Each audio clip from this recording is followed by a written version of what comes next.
Hey guys, welcome to another session of Epic 7. We're going to talk about Blood Moon Haste. So ML Haste got dropped with the info, the video from the Korean stream. We will see this video again, the actual YouTube video, but it's already on their official YouTube channel. So check it out if you haven't seen it. Definitely take a look in terms of the animation.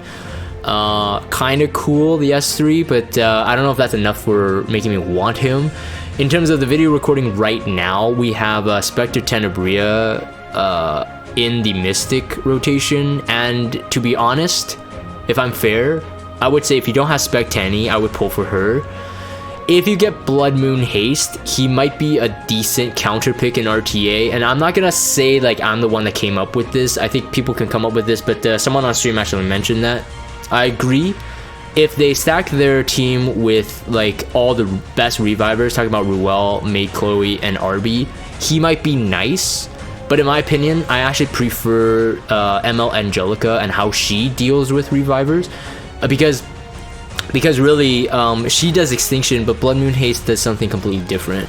I'll talk about that and my thoughts about that as we carry on. In terms of imprints, I mean imprint concentration, self-health, oh man, Ruel's got that, Rowanna's got that, he's got that right now. People who know Pisces Soul Weavers are familiar with Ruel. I mean, 800 defense pretty much. Very, very high. The speed is not even that bad for a Soul Weaver. One of these, what we call beefy Soul Weavers, in terms of like comparing to like a Destina, Angelica, Cancer Soul Weavers. Not in that sense. The star sign Cancer, not Cancer as in like they're Cancer to kill or something. The star sign Cancer Soul Weavers, the speeds are like pretty much there. The health is slightly lower than Cancer's, but I mean we've all seen what Ruel can be built like, and even now with Rowanna. So with Haste now being a Soul Weaver, which is actually takes me by surprise, and Dark Elemental, he'll have those stats, so we can roughly know what he'll be like.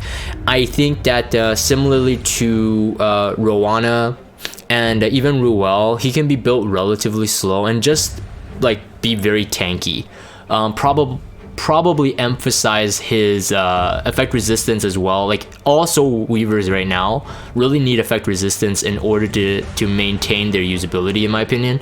Although actually no, I'll take that back because of his passive, which I'll talk about. But in terms of EHP or effective HP, I think the defense and HP split, I would definitely highly prioritize the HP since he benefits a lot from scaling HP, barriers and whatnot, and even damage apparently, so that's going to be kind of cool. At this point we don't have any damage mods in terms of what kind of damage you can do, but let's just keep that on hold. So S3, we have attacks with the Scythe and a recovery health for all allies, penetrates defense but then cannot trigger critical hit. This reading reads like Dark Corvus, and I know a lot of people were talking about that. There is raw damage in the Mola. You can see there, that's a 30% raw damage. Now the problem is though, we still don't know how hard this hits, especially it won't be like a Dark Corvus when this is actually a very quick turn rotation. The reading of this feels like it's a single target hit, but it is an AoE heal.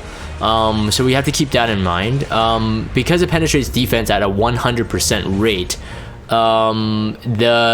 unless he's literally gonna be like the next, you know, I don't know, like bruisery Soul Weaver, I don't expect this to do a lot of damage, perhaps just enough to kill like very squishy thieves, i.e. Arby, if they build him really squishy. We'll have to see again. We need the mods. So if the mods are decently high, I don't think max enhancing this skill would be any problem. It's a 5-turn cooldown, but you're most likely gonna bring him into a team that already will have revivers, and we'll talk about that in S2 and why that matters, because the 5-turn cooldown is actually nothing really, because if he procs his S2, which is a passive, this resets anyway. If the damage dealt and amount recovered increases the caster's max health. Again, that reads like Dark Corvus, and actually even more so because Dark Corvus actually gets the damage. He gets a heal back on the damage dealt too. Yeah, back on damage dealt. Decreases the damage suffered by allies by 10%, when this skill is actually available, so when it's not on cooldown. When more than one damage reduction effect is granted, only the strongest effect is applied. So this is not damage share. Again, for newer players maybe watching this is a damage mitigation straight up. So in terms of Adamant Shield, Proof of Valor, C. Armin's crit reduction buff, those kind of things, Alina's S2, those kind of things, it won't stack with this. So whichever has the highest. So, you know, when you're drafting your comp, just make sure you're not overlapping damage mitigation, unless you have no choice in terms of you already drafted a couple damage mitigation, but if it's an RTA and they draft, let's say 3 revivers, like I said, Ruel, Maid Chloe, and Arby, you can draft him without worrying about it because he works regardless anyway. Yeah, so anyways, let's move on. This is S3 animation. At least 2 shots of it I think is pretty cool. I just like the contrast of this. Anyways, watch the video, the official video, if you want to see it. S2 is Grudge, and it reads like a passive, so I think it is. When an enemy is revived, grants all allies a barrier and immunity for 1 turn, and then resets the cooldown for a Moon Slash. So Moon Slash was the S3 that we talked about. So once it resets the cooldown, so in the video that they showed, RB, actually I think I have the screenshot here, yeah. RB gets killed and they're revived. So realistically, Moon Slash is available because it's reset. And then there's 10% damage mitigation going into this team. The barrier on this image is highly suspect. I mean, there could be a lot of things going on here that the like it depends on the stats. Like it depends on the stats they're sporting there. I don't know if that barrier is a real reflection of what you'll see really in game. If you skill enhance, this is a 50% barrier, but we need the initial barrier mod because the barrier is proportional to the caster's max health. So let's say if you have a 20,000 HP Blood Moon Haste, but we don't know the mod for the barrier strength, the initial mod, we won't know how much this 50% barrier is going to actually affect it.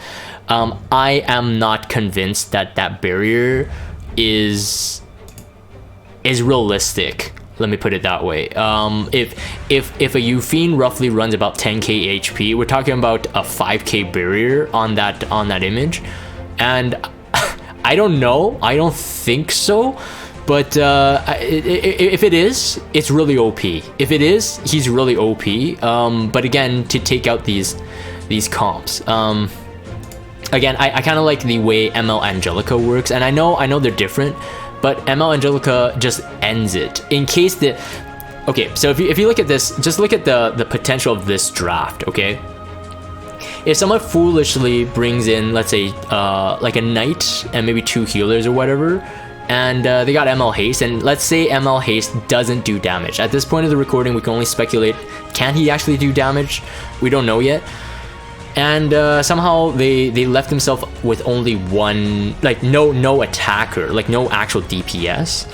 Then if the opponent triple drafts the 3 meta revivers, it might keep you alive. Maybe you have to wait for Battle Frenzy to be over, but that's it. I mean, really, you're just beefing yourself up when someone revives, but you're not taking care of them. Whereas ML Angie works completely different, where she actually grants the extinction, so they can't be revived anymore.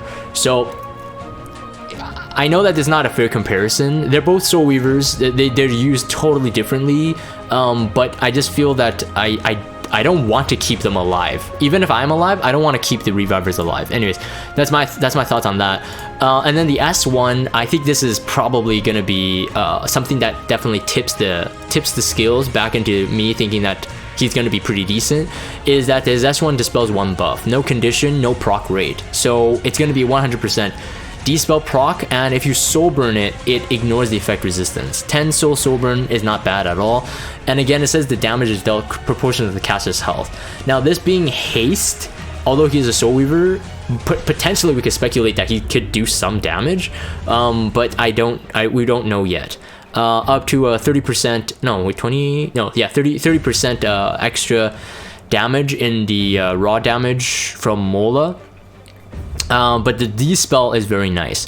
So if you can run him on a counter, I think why not? If you're gonna bring him into RB comp anyway, highly likely, even if it's an RTA, if they do a single target attack or the S1, you may be able to get like a counter. But again, like countering RB is kind of pointless unless he has an outside attack buffer or defense buffer or something along those lines. But if you can get, I'm thinking about my friend Code. I think most people on stream and even watching the video will know who Code is. Code's Roana was built very well on a counter set. So I mean, if you got those kind of level gear on a counter set, it makes her tanky, fast, high resistance. I think having him on a counter set is definitely legit. In terms of artifacts, I think, again, being a Soul Weaver, I mean, I think Celestine comes to mind. I don't know if Megara's Tome, I mean, Megara's Tome can work if he's really speedy. For the S3 it doesn't work, does it? No, I don't think he can actually proc Megara's Tome. It's not really a skill for his S2, right? Shamadra Staff, I think Shamadra Staff is a good way to go. Yeah, we have to see how much heal he gets on the S3 as well. In terms of his actual S3 mods, I don't think he'll really need. It depends. It's very dependent, to be honest. Water's Oranger might be nice in case if they really are stuck with your Blood Moon Haste draft, and they want to take him out, you know, so that their RBs and stuff, they can roam free. I don't know. Maybe, I don't know. Actually, to be honest, I think a lot of work. Oh, Touch of Rekos. Oh yeah. Okay, I think Code and Sir Pig this morning, they were theory crafting on the artifact potentially used on him as well. I think they were saying Touch of Rekos as well. And then if it's Touch of Rekos, then I think he should be built a bit faster.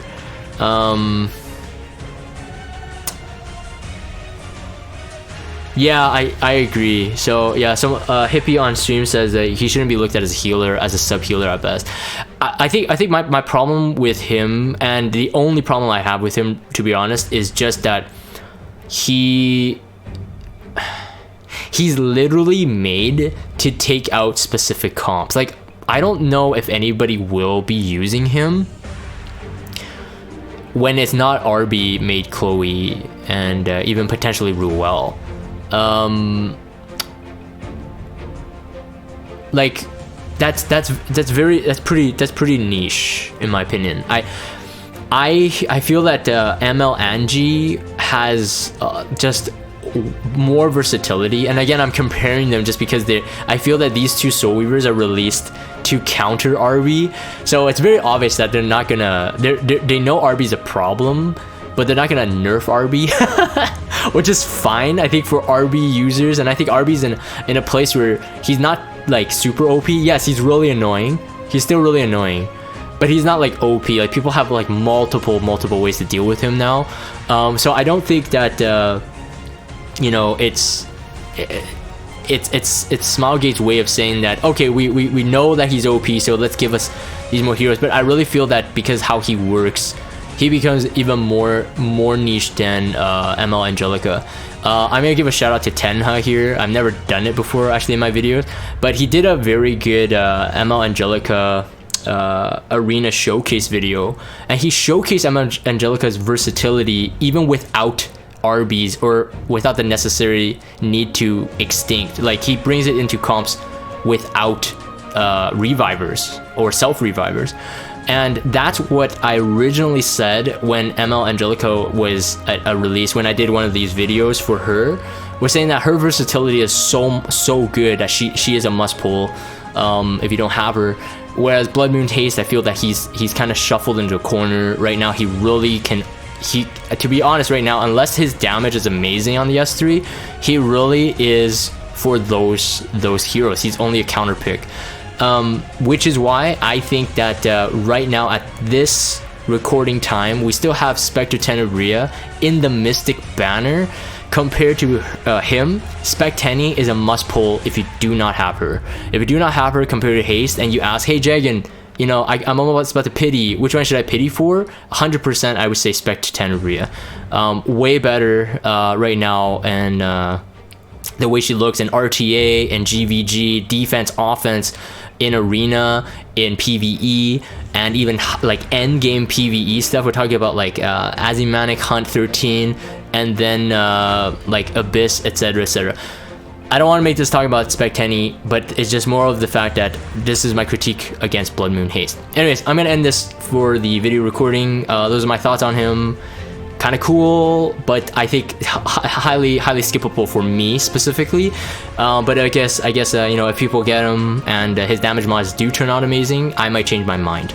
All right, we are back. So the interruption was because people were saying that there were damage or data mine mods for ML Haste. At this point of the recording, it's actually really late already for me. I'm gonna end this. We do not have the barrier mods yet.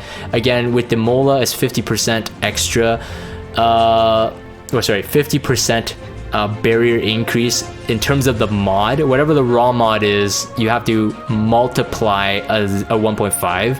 So we'll have to see what that looks like.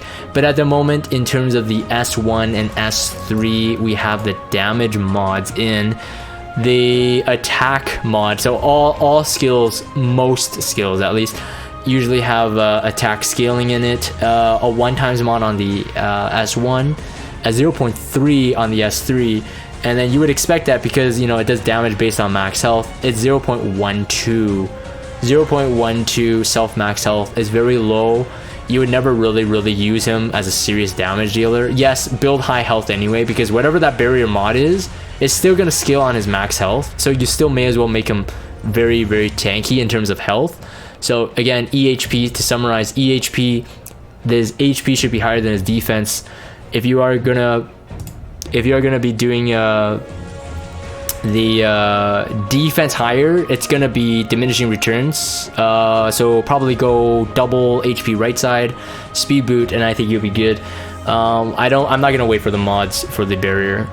The barrier, in my opinion, is gonna be what really saves him outside of his already niche use. If his barrier is really crazy, I think that he can be potentially good. But again, like I said, I think ML Angelica, compared to him in terms of dealing with revive, ML Angelica is way cooler. One, way cooler. The second, she has way more utility past the extinction gimmick. So that's my thoughts on ML Haste. I'm gonna end this for the video recording. If you guys have Discord, check out the Discord server. Follow me on Twitter, subscribe to YouTube if you haven't. As always, thank you guys for watching, and I'll see you guys next time.